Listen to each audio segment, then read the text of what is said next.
हाणे आराम सां पुटु ॿुधायो हाणे इहा जेका अॼु वायरल थी आहे वीडियो सभु कूड़ है।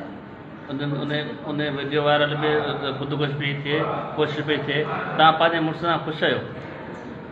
हाणे इहो वरी दुबारा सॼो ॿुधायो आराम सां ॿुधायो त छा आहे वीडियो सच आहे या कूड़ आहे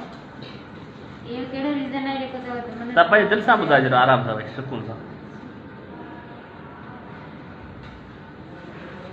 वीडियो जेका साहब पूछे पियो उहा भरी आहे उहा ग़लति आहे सही आहे गलत है ग़लति आहे तूं पंहिंजे मुड़ुस सां ख़ुशि आहीं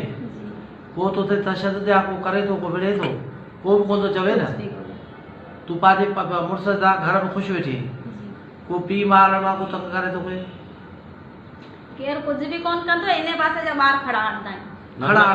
हणंदा आहिनि ॿियो त को अहिड़ो मसइलो कोन्हे न कुछ भी घर जो मसइलो या घरू को मसइलो परेशानी को भी कोन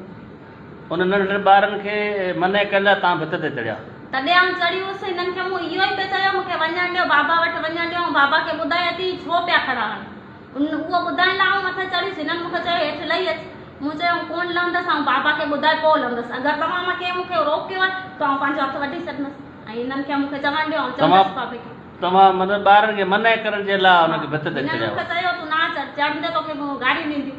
तूं ना चढ़ पोइ हुन ते सुनीता ॿधी ऐं हिन सां गॾु ॿ टे बायूं ॿियूं पोयूं अच्छा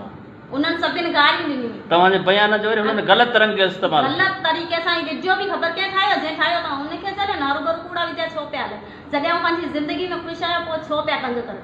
अगरि तव्हांखे कंहिंखे कुझु चवणो आहे पोइ तव्हां इन खे चओ सुनीता खे चओ ॿधी खे चओ हिन सां गॾु जेको मारियूं आहिनि उन खे चओ छो कोन थी जीअं उन्हनि ग़लति इस्तेमालु कयो आहे तव्हांजे वीडियो वायरल कराए जी हा उन्हनि खे तव्हां चओ न छो त हरूभरू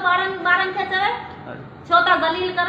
जॾहिं बाबा वारा केरु कुझु कोन पियो चवे न जॾहिं आउं पंहिंजी ज़िंदगी में ख़ुशि आहियां पंहिंजे मुड़ुस सां गॾु पोइ छो पई सुनीता ऐं ॿधी इहो सभु छो पयूं कर सही पहिरीं बि मूं फ़क़ीर जे ख़िलाफ़ु चयो न इहो आहे अमीरो आहे चेतन जो बि मूं नालो वरितो हो पोइ इहो त केरु कुझु कोन पिया करे सभु माठ करे वेठा आहिनि हिकिड़ो आहे कोन इहो ॿधी सुनीता इहो पाड़े वारा आहिनि अगरि कुझु चओ था तव्हां त हिनखे सम्झायो न जीअं ॾे सुख सां तव्हां पंहिंजा ख़ुशि दिलि सां आउं पंहिंजी ज़िंदगी में जाम ख़ुशि आहियां सिर्फ़ु इहो तंग कंदा सही ॻाल्हि उबतूं सुबतूं सॼे पाड़े में ॻाल्हियूं हलाईंदा आहिनि ज़लील कंदा आहिनि अगरि तव्हांखे यकीन कोन्हे तव्हां हली मुंहिंजे घर ॾिसी न असांखे यकीन आहे बाबा वीडियो जो हुननि ग़लति रंग ॾे इस्तेमालु करे हर बदनाम करण जी कोशिशि कई आहे ईअं न हिननि जो चवणु इहो आहे सुनीता जो आउं जीअं कोन ॾींदसि तव्हांखे कीअं बि करे आउं तोखे ज़लील करे हिन पाड़े में चयो आहे त आउं कीअं बि करे हिनखे ज़लील कंदसि ऐं हिनखे न हीअ माइटनि जी कोन थी आहे हिनखे माइटनि वटि कोन रहणु ॾींदसि हिनखे डायरेक्ट सख़्तु मोकिलींदसि ऐं हिननि खे अहिड़ो ज़लील कंदसि ऐं हिनखे जीअण ई कोन ॾींदसि इहो हिननि जो चई